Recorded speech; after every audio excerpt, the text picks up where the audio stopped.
had to tap us into recording here. So I just want to say again, this is all about you mattering.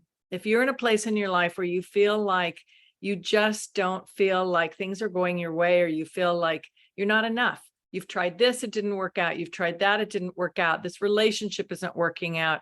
And you feel like, wow, what's the point of me even being here? And I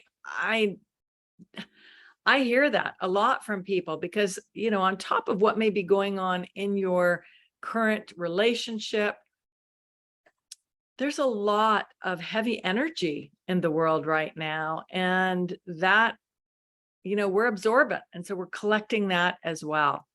So I want you to know that you matter. And in a profound way. And sometimes that is hard to remember, that you are this amazing, beautiful, brilliant, magnificent being.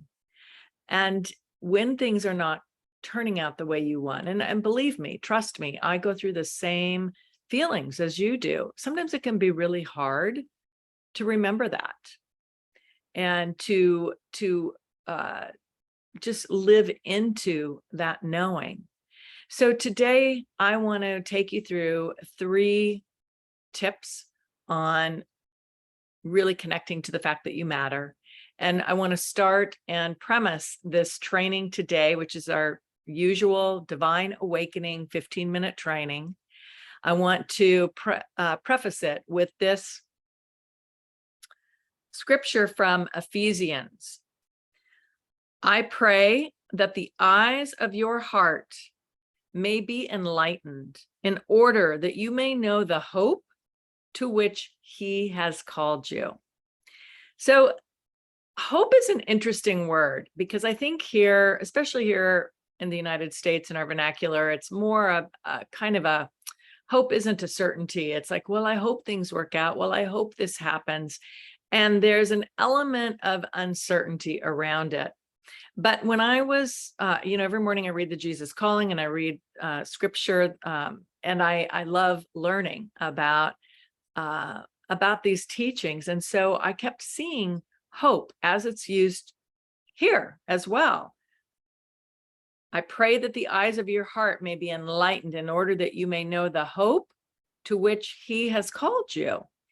And when I started to research the word hope more in depth in the biblical terms, it was, I discovered that what it really means is it is an expectation that God has.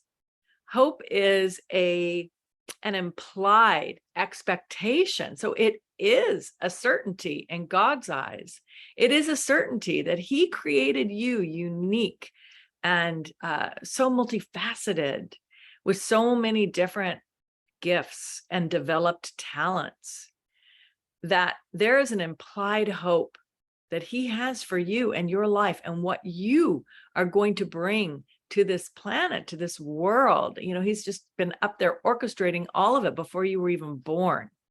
So when you think about hope, know that it is a certainty, and that you definitely have a very specific role in being here, and that you do matter more than you could even imagine in your wildest dreams. And especially now on the planet, there's so much turmoil, there's so much disruption, so many things changing, and a lot of people feeling lost, feeling uncertain, feeling like, I don't know where I fit in here. Know that you do fit in. You fit in perfectly. Every aspect of who you are fits in perfectly. Everything you've gone through up until now has not been an accident. Yes, there are many things that you would prefer to have not experienced or have not gone through, but where it brings you, what you learn from it, all of that creates your unique essence that only you have experienced and only you can bring forward. I truly believe that we all go through things in life so that we can then have that wisdom, have that knowledge to help other people, along the way. You know, it only takes us being one rung on the ladder above somebody else to be able to reach back, extend our hand, and help them up. And that's what we're all here to do.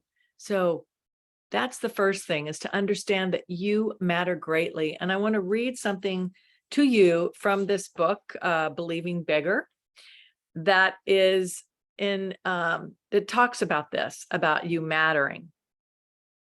So it isn't just about discovering your purpose, finding your passion. A lot of us think that finding our purpose is really locating that passion within us, but it's more about finding out what God's plan is for you, because he has a plan for you. He definitely does. Even if it's not evident to you at the moment, there is a plan. He has a big plan for your life.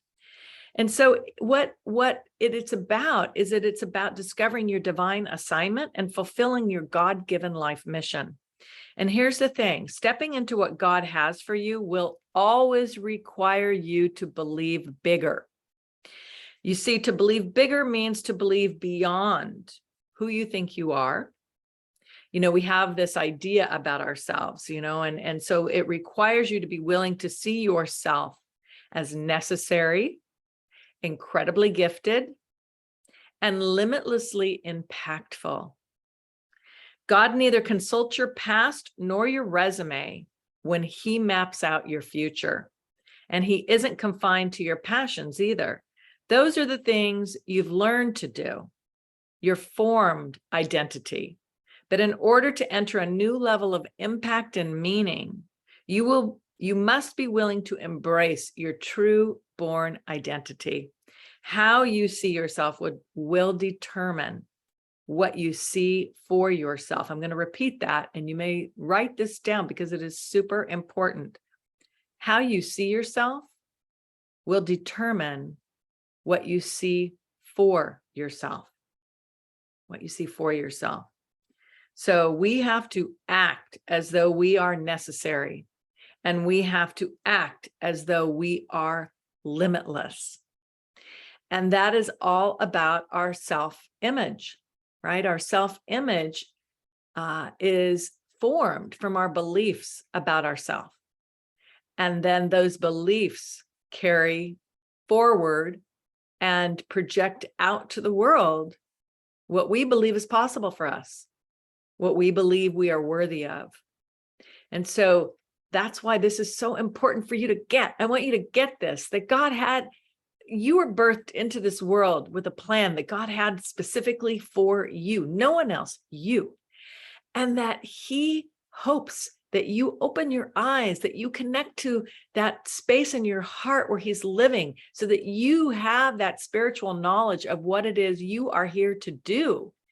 And that will fulfill his hope in bringing you into this world, that it is already done. It's already done. You don't have to do anything. You are worthy of what has been planned for you. You are absolutely 100% gifted with whatever it is that you need to be able to step into what was planned for you. But here's the caveat to that. We are gifted with things, but that doesn't mean that we know how to just really utilize that gift fully. There's training, there's improving. There's first of all, knowing what your gifts are. You know, I'm working with some people in my group program, Divine Dance, and I had a really beautiful conversation with one of my clients, private clients yesterday, and she has been studying and learning, and she's an excellent student and client, and she puts everything into action. And she recently, through the program, had an amazing epiphany about something that is a gift, and something that she thought was a gift, but then realized it was a talent. You see, our gifts are what we are naturally God-given. Talents are things that we're really good at, and we can often confuse them with a gift because we think we're so good at it. But it's often something that we've learned that we maybe had an aptitude for.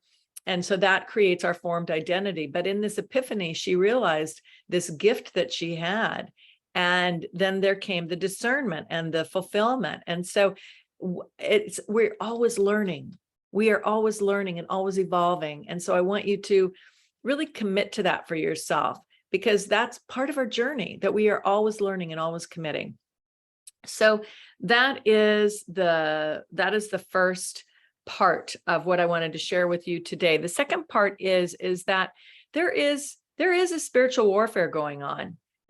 Just because we understand our gifts and our talents and we want to bring them forward doesn't mean that it's going to be a cakewalk or, it's really easy peasy.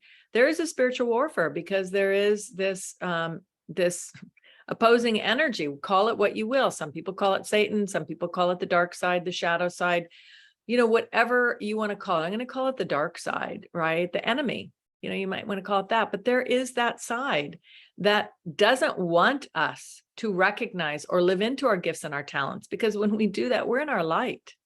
And that light is so beautiful and shining, and it brings awareness to other people. And so that is, the enemy doesn't like that. And so the way that they get to us is they sneak in through thoughts.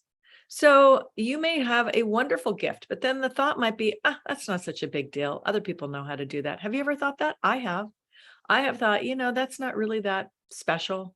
Other people are out there doing the same thing.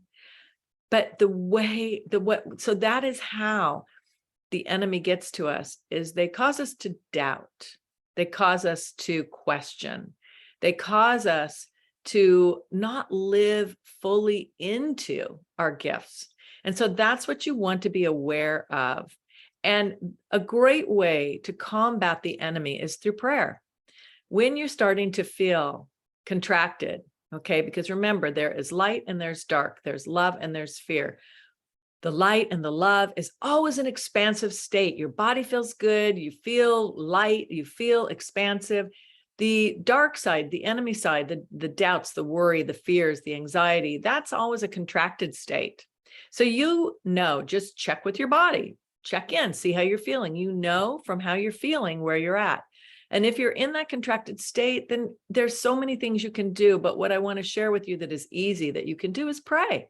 Pray for spiritual wisdom in whatever you're going through. Pray for spiritual wisdom, that you see, that your eyes open to those gifts and talents and to the truth. Pray for the truth. That's what you want to pray for. And you can also do something else. I recently was at this last weekend, I was traveling again. I was at 3 different events that, I love learning. And I love bringing it back to you. And so one of the things that was brought up was this ability to put a pause on our life when we get triggered. So remember to do this in addition to the prayer. Put a pause. If you get triggered, if you're worried, if something happens, if your life gets disrupted and you weren't expecting it, a curveball comes, any of the above, have the wherewithal to take a breath, to pause, to get quiet and say, okay, I am not going to react to this right now. I'm going to put a pause on this for 3 days. And I'm going to, so you're not ignoring what's going on. You're pausing it. I'm going to put a pause on this. So if it happens, you learn something at noon today, you're going to tell yourself, you know what, I'm putting a pause on this until Sunday at noon. And if no solution comes to the forefront, or if I don't gain a new perspective on this, or if I don't see things in a fresh way that moves me forward, then on Sunday at noon, I can panic. And truly, if you're then removing that trigger so that you can bring in some spiritual wisdom. So try that and let me know how it goes in the comment section. The third thing is to know that you are loved beyond your imagination.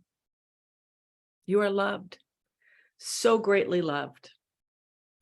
And that's really what you want to remind yourself of every minute of every day, and especially when things are not going your way, when it looks like you're not being cared for or loved. Just know that God is always with you and he is always loving you. I had the great privilege and opportunity to interview Jeff Olson, who had a near-death experience. And he told me that when he left his body and he, went up into the realms, I call it heaven, he said he felt guilty because his near-death experience, he was driving a car, his wife and his 2 sons were in the car with him. He flipped the car, it crashed at 70 miles an hour, and his wife died and his 14-month-old baby died.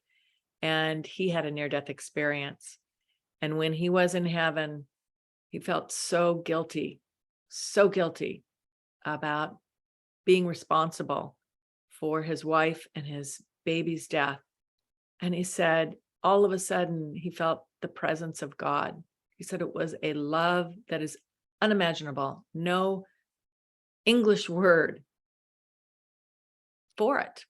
There is no word for that love. We don't have it in our language. And he said it was so encompassing. And he said he couldn't even turn around to face it because he felt so much guilt.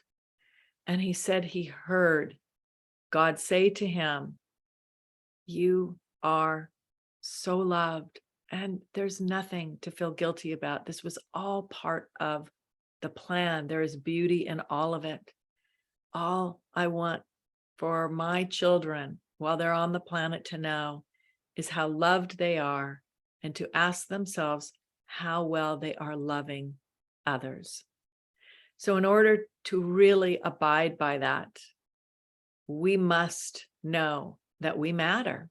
You must know that you matter, because as long as you fill your mind with lies, you get hung up in that energy. You get hung up in that as a truth for yourself. And that is the furthest thing from the truth. And when you're in that space of going down the rabbit hole, you're not able to be present and to share your gifts, your love with others. So we want to remove the enemy. We want to remove the lies and step into that truth. And we do that by knowing that who you are matters. You and only you have specific gifts to bring to this world. Secondly, understand that there is this spiritual warfare going on. We acknowledge it. And when it comes through and we're experiencing it, you pray. You pray for divine spiritual wisdom, and you put a pause on it. And thirdly, you know that you are so worthy of your life, of being here, and you are so incredibly loved, and that you are more than enough. So if you got something out of this training today, I would really appreciate it if you would share the message. Share the message and like or love this message, and tell other people about our group. And that no matter what they're going through, if they're going through relationship issues, as many of you are, to know that you are loved. You have a specific person, and whatever you're going through is part of your journey, even though no matter how hard it is, and believe me, I know how hard it is. I went through it too. And life sucked. And I thought I was never going to get to the other side. But just as I was talking to another one of my clients who started with me about 1.5 years ago, and she was saying that she isn't even triggered by her ex anymore, and that at the time she never thought that she would get to this place. So just know that whatever you're going through, whether it be relationship issues or relationship loss or whatever it is, that you are held and loved by God, and that you will get to the other side. So please share this message. Let other people know how loved they are and what is possible for them, and that they matter. Reach out to somebody and tell them how much they matter to you in your life. Be that love. All right. So appreciate you in this beautiful community. And thank you for joining me today. Bye for now. Lots of love.